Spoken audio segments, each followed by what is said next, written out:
Escola Bíblica Dominical, Programa de Educação Cristã Continuada da Assembleia de Deus, Igreja Mãe. Revista Salmos, Cânticos e Orações da Alma. Lição número 6, Salmo 90, a transitoriedade do homem. O nosso textuário nos diz: ensina-nos a contar os nossos dias para que alcancemos coração sábio. Salmo 90, versículo 12.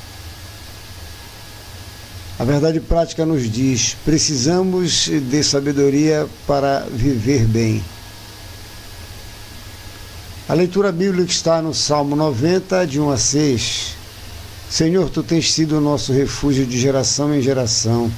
Antes que os montes nascessem, Tu se formassem a terra e o mundo, de eternidade a eternidade Tu és Deus. Tu reduzes o homem ao pó e dizes: tornai filho dos homens, pois 1000 anos aos teus olhos são como o dia de ontem, que se foi, e como a vigília da noite. Tu os arrastas na torrente, são como um sono, como a relva que floresce de madrugada. De madrugada viceja e floresce, à tarde murcha e seca. A nossa introdução nos diz: estudaremos o Salmo 90 hoje. Moisés, o grande legislador de Israel, comparece milênios depois para nos lembrar da eternidade de Deus e da importância de vivermos com sabedoria a nossa jornada. Primeira parte, aspectos gerais. 1. Autor, título e data. O título em itálico na versão revista e atualizada indica Moisés como autor do Salmo 90, oração de Moisés, homem de Deus.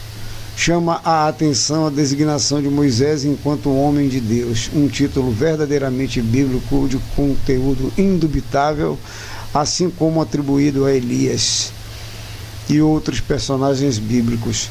Lamentavelmente, o mesmo título de homem ou mulher de Deus é reivindicado hoje por muitos hereges, assim quanto já encontramos nos tempos do apóstolo Paulo.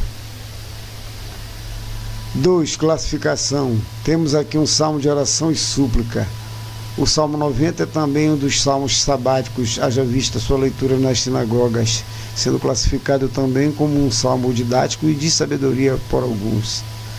A oração propriamente dita consta dos versículos 13 a 17, muito embora todo o hino seja uma oração cujos versículos anteriores podem ser compreendidos como adoração e confissão. 3. Poesia hebraica. A beleza da poesia hebraica surge neste salmo como o uso abundante de contrastes. Embora a tradução prejudique a métrica, ou seja, o tamanho dos versos do poema, a oposição de ideias é parte fundamental para tratar os elementos força e fraqueza. O hino é composto de 3 estrofes, 1 dos versículos de 1 a 6, 2 dos versículos de 7 a 12 e 3 dos versículos 13 a 17. Ele precedeu a história, ele criou a história. Seu trono está acima do mundo e fora do tempo. Ele, o Deus eterno, reina na eternidade. De M. Lloyd Jones. Parte 2. A eternidade divina. 1. Deus soberano. Senhor, Tu tens sido nosso refúgio de geração em geração.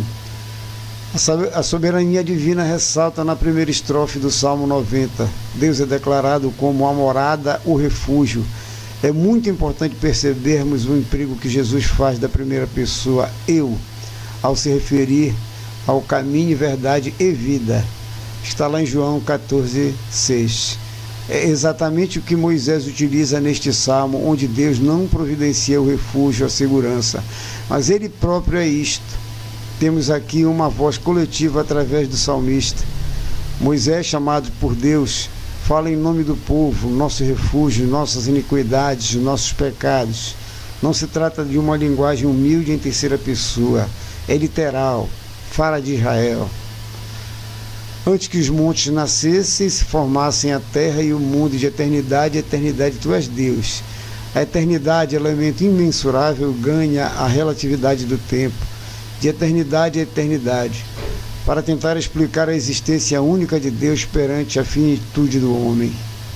Para isso, um milênio ganha a fugacidade de um dia passado e de apenas uma vigília, isto é, apenas 3 horas de nosso relógio atual.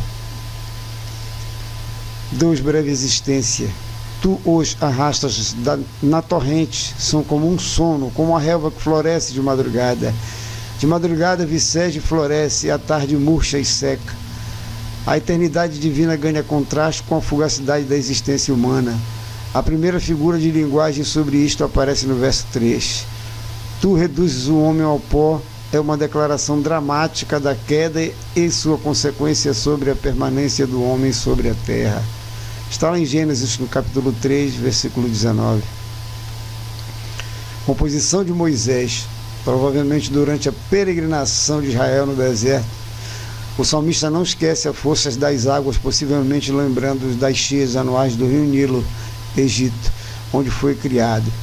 Tu os arrastas na torrente. Fala de tempestades destruidoras, a exemplo dos rios transbordantes referidos por Jesus no Sermão do Monte. Assim Moisés compara a repentina passagem dos seres humanos nesta vida. Por fim, elementos como sono, flor, madrugada, breve pensamento, voo e conto contemplam ou completam a poesia no tocante à duração da vida humana. 3. O elemento desobediência. Diante de ti puseste as nossas iniquidades e, sob a luz do teu rosto, os nossos pecados ocultos. A segunda estrofe do Salmo 90 começa como uma declaração de causalidade entre parte desse estado efêmero humano e a perfeição divina. Israel, embora não conste expressamente do texto, está presente aqui pelo uso de pronomes possessivos no plural, como vimos no tópico 1.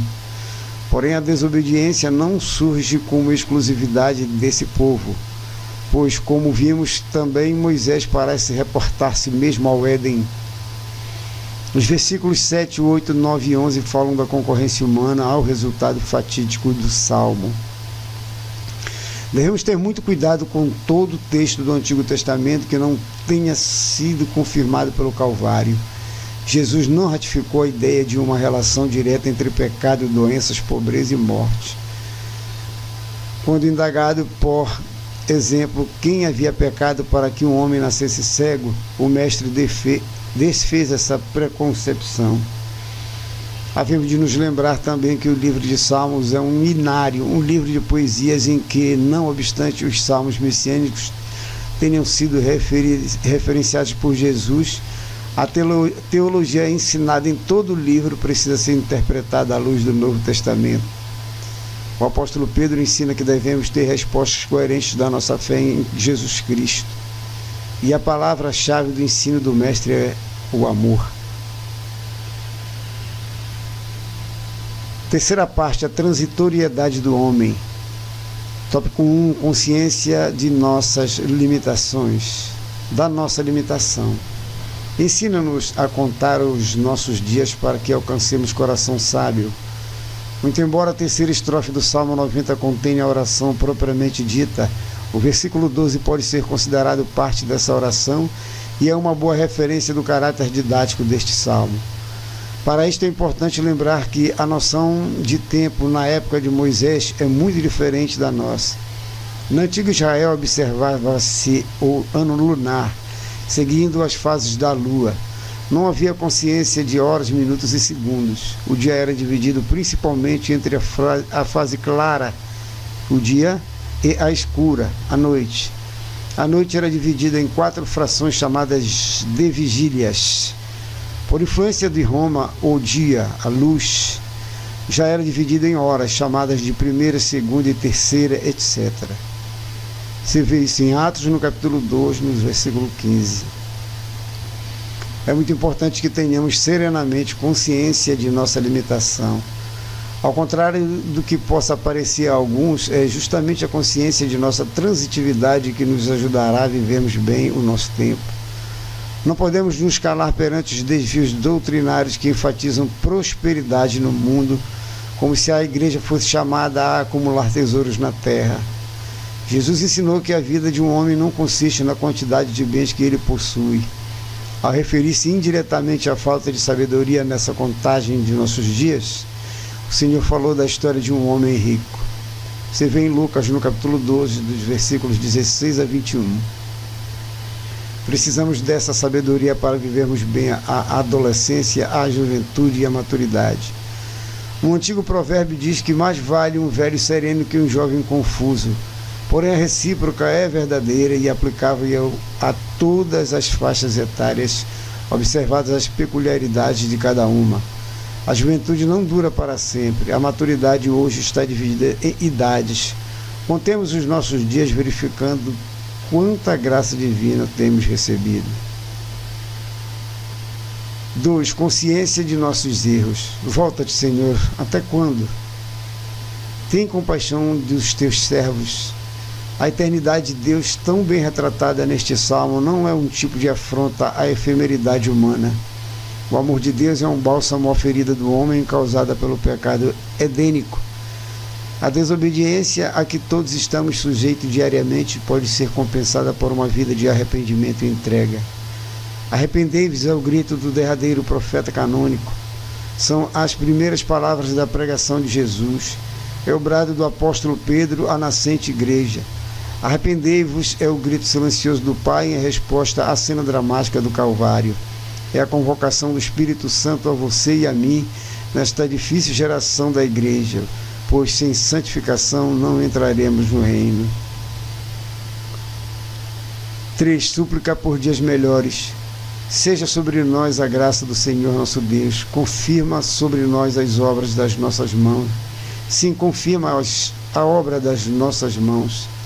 A última estrofe do Salmo 90 apresenta uma súplica pela restauração, paz, alegria e prosperidade de Israel.